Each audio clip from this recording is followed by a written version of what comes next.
Anyway, to kick it off, I'm going to introduce Dr. Jeremy Peterson. He is the director of the Utah Nuclear Institute and part of the Utah Office of Energy Development. So he is going to give a presentation today entitled Utah's Path Toward Energy Abundance and Sustainability, Connecting State-Level Innovation with the National Energy Future. So everybody give a round of applause here to Dr. Jeremy Peterson. Thank you.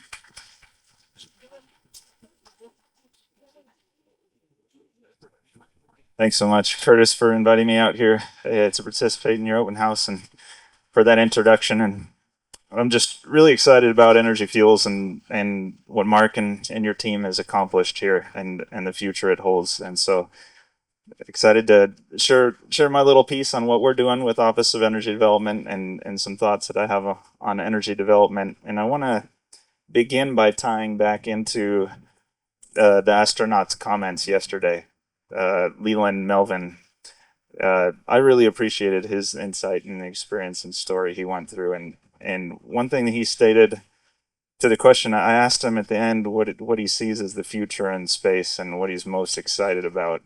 And some of you may be excited about space. I'm pretty excited myself. And he didn't point to one particular thing, but he spoke to one of his conversations he had where he said, he said, I'm looking at my notes here, once we stop exploring, we will falter as humanity. And I do think there's a lot to discover, a lot to happen out in space for humanity and on Earth. And sometimes when I express my enthusiasm, the feedback I get is, why are we going out to space when we have so many problems on Earth? And I think that's a fair question. And so I wanted to begin by kind of talking about that question and how energy provides part of that solution. Even beyond that, making energy can make both space and the solution of our problems on Earth possible, but it can make solutions to ending global turmoil and producing world peace. And I want to show how I come to believe that that's possible. I know it's a little difficult with the sun to see, but I'm going to show some figures and hopefully you can see them and see if this can stimulate a little imagination. It goes back to Thomas Malthus in the early 1800s. Was an economist that talked about how when you look at what happens with societies is who are dependent on food and resources is when the population outgrows that food supply. That's when you have turmoil, prejudice, people fighting against each other, wars. And so you want to avoid that catastrophe by not having those lines cross. And this one figure shows population going up and overcoming food supply. But you could also look at it in terms of famine. When food supply goes down, that can accelerate a catastrophe. So he talked a lot about food. And when you think about it, when you go camping, what are the three things they tell you that you need? You need food and water and shelter, right? And sometimes they throw in, well, maybe a little fuel supply, energy, is almost as if it's optional. But when you think about it, you should actually flip that energy is the most important, and all the other resources are derived from that. So I like to present this as a hierarchy of resources. And if we have unlimited energy, which we actually do, fossil fuels are limited, but nuclear energy can last 1 billion years. Solar power can last 1 billion years.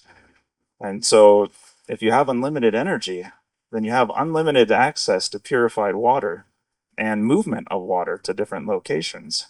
And if you have unlimited energy, you can also make unlimited fertilizer. So if you have an unlimited energy in water and fertilizer, then you have unlimited food. And then if we use energy to responsibly recycle our materials, we can extend those a lot further than we might originally think. And so going back to Malthus's graph, instead of putting food as the line which limitation can cause catastrophe, you can put energy as a line since all of the resources are tied to it.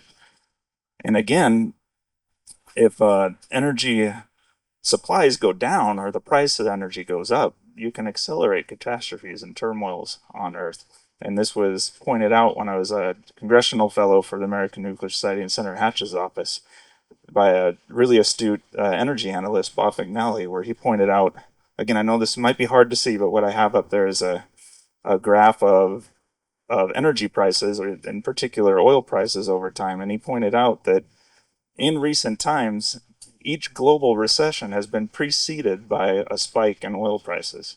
The 1973 recession and oil crisis, 1979 recession, oil crisis, and most recently, the 2009 crisis was preceded by a spike in oil prices, too, if you're familiar. So it's things like this why folks like Bill Gates, I really like this statement. He said, when we're working in energy, if you could pick just one thing to lower the price of to reduce poverty, and I would say elevate the world, by far you would pick energy because everything else is connected to it. So, along our theme, critically important, this is why I view the uranium supply and critical minerals so critically important because they enable nuclear energy. And so, what we're looking at is this turning this Malthusian trap graph into a surplus of energy that always outpaces the needs of humanity. And if you can create that, I believe you can create a world where we can do all the things we want to do in space and where we can have global peace. And that's why I think energy supply is so critically important. And right now, if you ever look at the numbers, we use machines that are powered by energy to the tune of 20 times the energy that we intake with food calories and do with our hands. So back in the day when people just did work with their hands, there was a certain energy level, and now we use 20 times that energy. Moving into the future, some people predict that we might just not do 20, but 100, 1,000, 1,000,000 times the energy. And that's when you think about that's cures to cancer, that's education, that's elevating all of humanity, and all of that is possible by energy abundance. And so when Governor Cox talks about Operation Gigawatt and energy superabundance, to me this is what he's saying. He gets it, what energy means for humanity and what we're supplying. And this has been talked about a lot historically, and one that really stands out in my mind is you go way back to King Hubbard when he wrote his seminal peak oil paper. It was actually entitled Nuclear Energy and the Fossil Fuels, because he predicted that our fossil fuels were going to run out, and if we didn't come up with a sustainable fuel to replace it, that we would be in trouble, as shown in the Malthusian trap.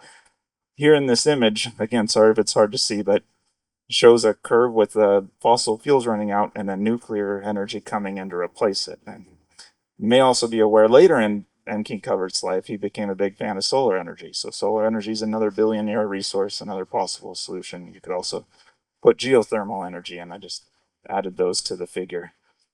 And so as we look to supplementing these fossil fuels into the future, there's different sectors that solar and nuclear and renewables can supplement.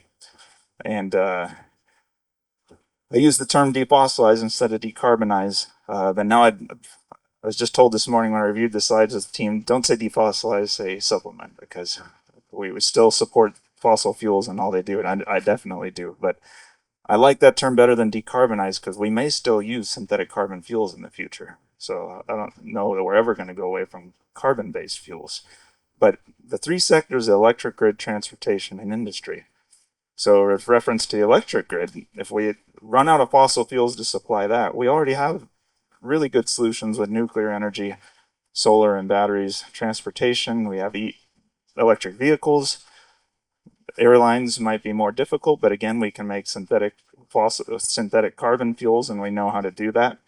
But with respect to the research that we're doing at the universities in Utah, I think a really important area is industry, because things like blast furnace for making steel, and chemical industry and fertilizer industry and cement making industry and synthetic fuels industry and even water desalination. All of these are very unique industries that you can't just connect a nuclear reactor to. You have to figure out a way to get the heat into these processes to supplement the fossils that will eventually run out. And so that's the golden question: is how to develop these kind of technologies that can expand nuclear energy into many fields other than just electricity production. So I direct the Advanced Nuclear and Energy Institute, which is intended to, it was just created this year, and is intended to coordinate the research at BYU, U of U, and USU and other universities in Utah with Idaho National Lab on doing pilot projects that commercialize things like I just mentioned, like applying nuclear heat to industry, or developing advanced nuclear reactors, or even the back. I'm really passionate about the back end of the nuclear fuel cycle. As it turns out, that used nuclear fuel has some extremely valuable isotopes in it that with the technology to separate them, nuclear fuel ends up becoming an asset rather than a liability. And so we're working with some of the leading companies at the San Rafael lab that I used to direct, and with the universities on how to recycle used nuclear fuel too. And so this is institute that I direct. I'll just go overview some. This is a strategy document that we worked on with Idaho National Lab in areas that we're looking to work in. As I mentioned, next generation nuclear technologies, advanced nuclear reactors, and scientific research across Utah's energy ecosystem, and workforce development for these emerging industries, and cybersecurity and energy resilience. And we've identified 5 strategic pillars we're going to approach, from the energy generation through these advanced reactors and pilots of new reactors that we're working on. That the recent executive order came out to demonstrate a number of reactors by next year, by July 4th, and we have one of those, Valor, in our state. The supply chain and workforce, the fuel life cycle, which includes doing the enrichment after we receive the treated uranium from Energy Fuels, and back to the back end to the recycling of the waste, and value chain such as critical minerals and integrated energy systems, which includes these nuclear heat applications, which I discussed. And some metrics for success that our institute's looking at is we want to work with the universities to have some physical demonstrations, and the state legislature generously gave us $2 million to use as matching funds towards grants that we'll apply to. And we're excited to work with, tie in not just Utah State University but the new energy engineering program that President Cantwell instituted, and she even mentioned putting a professor as part of that program at USU Blanding. And so I spoke with the Blanding professors yesterday about how can we tie in, when we go after critical minerals and rare earths research, tie that into what Energy Fuels is doing, and have some kind of complementary research approach that benefits what and adds to all the rare earth stuff that Energy Fuels is doing. So creating those cross sector partnerships and helping with public education and outreach. And so we've also outlined some specific things we'd like to see for energy generation: deploy at least one pilot scale advanced nuclear reactor, and then also have goals in supply chain, fuel life cycle, and value chain, and these integrated energy systems demonstrations. So I'll actually show you some images. So this strategy builds on what Utah's already doing. So you may or may not be aware of some of the really incredible things in the energy space that are already going on in Utah, starting with the Forge geothermal project, which takes hot rock over in western Utah that at the moment isn't usable for geothermal technology, but because there's not fractures and water in the ground, but you go down to fracking technology, you crack the ground, and then you inject water, and you can create a geothermal site. It's one of the biggest pilots of its kind, if not the biggest in the country and the world. And if it's successful, it's really going to enable geothermal supplies. And also over in western Utah, in the Delta region, we have a very significant hydrogen project, which is known as the ACES Delta project, which is what the proposal was, is when you have excess renewables, solar on the grid that can't be used. You could split water and make hydrogen and store them in these underground salt domes, and then burn them in a natural gas combustion turbine. And it's an alternative to battery storage and probably more economical than battery storage. And it lasts longer because the hydrogen can stay in these underground caverns until you need it. And just for kind of comparison, uh, and I have an image again if you can't see it. Imagine a big underground salt dome. They go down and they squirt water and dissolve a chamber that's the size of the Empire State Building. And they've done two of them so far. And the amount of hydrogen that can be stored in there represents 300 gigawatt hours. So for perspective, that's on par with every lithium ion battery project in the world combined. And we have that here in Utah. And that's just two caverns. They can make 78 caverns. And so the reason to have this hub with all the spokes coming out is I foresee this area as not just expanding in electricity production, but also piping hydrogen to the whole Western U.S. for the hydrogen economy. There's a comment made yesterday on, well, hydrogen, it's not an energy source, it's an energy carrier. You need nuclear to make it, or some other resource like renewables. And so this area in Delta could be a big area supplied, making hydrogen for the U.S. with nuclear reactors supplied by uranium coming from energy fuels. Governor Cox has talked about having the whole ecosystem here in Utah, and I think it's a really beautiful thing. And I have here on the left image of Oxyon. It's an advanced electrolyzer technology company in Salt Lake that's not one of the biggest, but it's been around one of the longest. And the ACES Delta project could implement their technology in the future. They actually have an electrolyzer on Mars right now, splitting CO2 to make oxygen for rockets and astronauts in the future.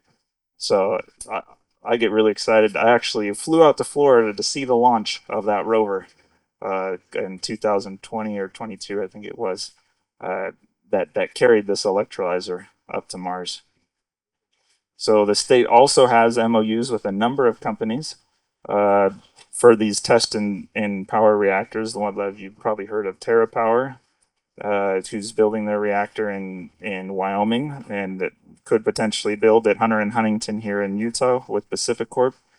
Have an MOU with Energy Solutions to explore a reactor site with High Tech and Holtec on workforce development, and some smaller microreactors, NuCube, Valor, and Radiant, and on a graph. This is what it looks like for all the different locations and where these would be deployed. And of course, we had just some other nuclear efforts talking about the whole supply chain.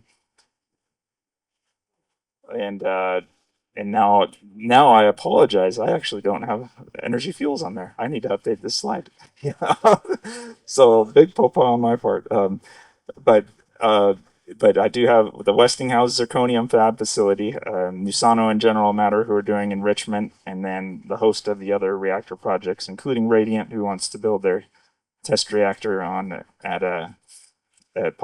have an MOU with Hill Air Force Base. And then on the research side, the Utah Center for Energy Lab is what I formerly directed, and it was built up in Orangeville, just a couple hours north. And we're working with companies to make one's called Searstone from Utah that makes synthetic carbon and graphite from carbon dioxide. And we announced our project with Valor Atomics to build their test reactor there. We're doing work with Musano on enrichment and Curio on nuclear fuel recycling, and NuCube Energy on a test demo for their nuclear heat applications.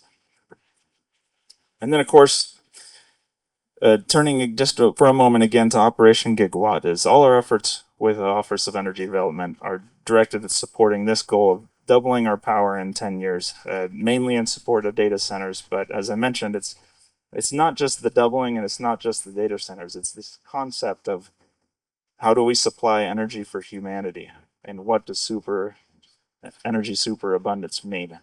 And so, just in closing, just a reminder that this is the goal: is that when we produce energy for humanity, we're producing prosperity and peace on earth, and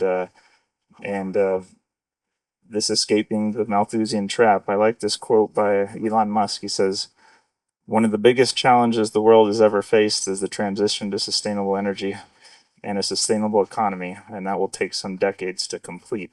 And so this is an effort that as we supplement fossil fuels and move to nuclear and renewable energy, it's only going to happen once in the history of humanity, and it is absolutely critical that we do it right, and I think we will. And it's so really glad to be a part of it, and grateful for what Energy Fuels is doing for Utah. And take any questions you have.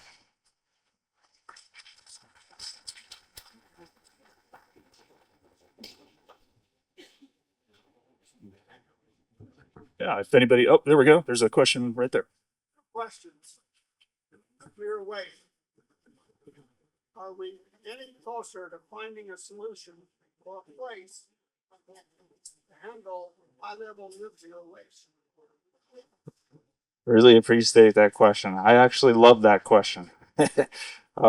So, um, I think yes, we're really close, and I didn't want to belabor the point because I didn't want to get too technical. But I believe it depends on technologies that can economically convert nuclear waste to valuable products. Because what precedent has shown us in the United States, and this is just basing on precedent, is nobody wants to have the waste if it's not valuable. Whether you store it at the reactor site, whether you move it somewhere to an interim storage, whether you move it to a repository, all of those proposals, old and recent, have been rejected. But I feel that when we're able to demonstrate technology that pulls out the reusable fuel and then pulls out the valuable isotopes for space batteries and medical purposes, and there's a whole host of things in used nuclear fuel that actually are worth 10 times the recyclable fuel. And when we can economically do that, I think people will welcome the reception of recycling facilities, and then the interim storage and the repositories will afterthought's a strong term, but I think it will come along with it. And so as an example, uh, we're working with companies like Curio and Nusano, and we applied to the Department of Energy to demonstrate their technologies at the San Rafael lab without used nuclear fuel, without nuclear waste, and so it'll be in a really safe manner. And then once they're demonstrated that they'll work, then the national labs can do it with used nuclear fuel and demonstrate that it works. And then there'll be both a technical and economic rationale and an appetite for hosting the industry. You're talking about a breeder reactor. I know France uses a breeder reactor to handle their nuclear waste. How close is that technology or the political climate to allow that technology? So yeah, breeder reactor is a good point. So if you break down what's in used nuclear fuel, 95% of it's still uranium, and 1 to 2% of it's plutonium, which is where the term breeder comes in, because plutonium's used as fuel, can be used as fuel too. And so breeder reactors are kind of viewed in two ways. It's a way to you like to make extra fuel for use, but the breeder reactor also destroys the plutonium because it uses it as fuel. But that remaining 4%, 3 to 4% of isotopes are different isotopes of plutonium, americium, that can be used in very special batteries in space that are used in space right now. The batteries that can last for 10 to 30 years without a charge. That's what the rovers are operating on in future satellites. And those isotopes are extremely valuable. They're worth it. Some of the estimates I've done together worth 10 times as much as the reusable uranium and plutonium. And so when we have the technology to separate and utilize those, then that's going to be an additional argument in addition to the breeding. Now you also asked, when will the breeder reactors be ready? I don't know that I'm the right person to answer that question, but as a nuclear engineer, I get excited about it. I do think that Bill Gates is not proposing his reactor as a breeder reactor, but the reactor he's making in the future, if society is ready for it, can be that kind of reactor. And that's one. And then when you move to the thorium fuel cycle, you can't get that industry going and until you do do appropriate breeding. And so one thing that's special about energy fuels is all your rare earths come up with uranium and thorium, and so you're it's such a complementary operation, and you have the licenses to do both, and so it in the there's a lot of uranium on Earth. I was actually really surprised to find out when you extract uranium from seawater, that's how you get to uranium lasting uh, on the tune of tens of millions of years. And then if you do the breeding and recycling, then you can get up to 1 billion years worth. So the breeding isn't necessarily so urgent yet, but I feel that it will be a part of the story in the future in addition to thorium. Long answer, but I think all those details are probably important. Any other thoughts? I think it's a bigger political problem than it is a technical problem. So there's not large quantities of this material. I mean, we had Yucca Mountain, which was a facility where you took the material underground, 2,000 feet, even 3. And that was partly for these reasons, that you could take this material. If you've got this spent fuel sitting at existing reactors, and it has been for the last 40 or 50 years, how can that be safer than putting it underground 2,000 feet from that facility you can retrieve it from? So the politics of this stuff is really what drives a lot of the irrational strategies and opposition. So that's what I would say. I mean, you can put it on the ground in a better environment it currently is, which it should be a net positive by a long ways, and still provides the ability to bring it back when the technology is there to use that. Well, and I think this gets to one of your points is that this material has a lot of uses today, and it could have a lot of uses in the future. But in the meantime, we're not drowning in this stuff. I mean, I think you hear it sometimes said that all the used spent fuel generated in U.S. history in the entirety of our nuclear program would fit in a football field about, I don't know, 20 feet tall or something. So it's not nothing, but it's not like we're drowning in this stuff. And so in the meantime, let's store it. And I know other countries around the world, they are storing it in places so they can go retrieve it later. We don't know where technology is going to be in 50, 100, 1,000 years, right? That stuff might be extremely valuable at that time. I mean, I look in human scales, 1,000 years ago, where were we as humans, right? I mean, our civilization and life was nothing like it is today. And that's probably going to be the case in the future. So I feel like that's one of the red herrings reasons to oppose nuclear energy. That's my personal view. They focus on waste, but again, it's not necessarily it's a political problem, like Mark says. I think. Where does the waste go from your house? Where does the waste go from a coal mine? There's waste everywhere. Yeah, I mean every energy has waste, and nuclear is contained. Yeah. Anyway, I'd add one thing. Uh, One analogy I like to think of is petroleum. When petroleum first got used, Rockefeller actually extracted the kerosene for lamps. It wasn't for cars or airplanes, of course, right? And after they extracted that, they dumped the rest down the river, and they didn't know what to do with it. But now, when we take a barrel of oil, we have a use for every single component that comes out of it. And the same things with the Native Americans. I always learned in elementary school that the Europeans came in, they pull off the hides, and they didn't know what to do with the rest. But the Native Americans used every single part of the body for something beneficial. And that's the future I see coming with nuclear fuel. It's actually, if you go through every single element that's in nuclear waste, it actually has a use. We just don't have an economical way to extract it. And so there is a future coming that we may not fully be aware of right now, where nuclear waste isn't waste anymore. We use every single component of it. And I think France already starts doing that by recycling the waste and a few other things, but it's marginally economic. I think the reason we haven't done it in the US here is partly because it's political, but mostly because it's not economic. But as we develop these technologies that can do it economically, and there's actually an industry and jobs behind it, again, I think it won't be so political anymore. At least that's my aspiration. Is that people there will actually be programs created to host nuclear fuel recycling that states will compete over. And if you look federally, we actually have an alignment of the stars, because the people that will authorize those programs are folks like Senator Lee, who chairs Energy and Natural Resources right now, and Martin Heinrich from New Mexico, who's an engineer and is a really supportive of used nuclear fuel recycling. Then on the appropriation side, and then on the House side, there's other leaders as well that are really looking after this. The Environmental and Public Works, Senator Whitehouse from Rhode Island is probably the strongest supporter of recycling in DC. And I think all these folks within the next few years are probably going to get together and put together the programs that fund and enable recycling. So just another note that there's a lot coming.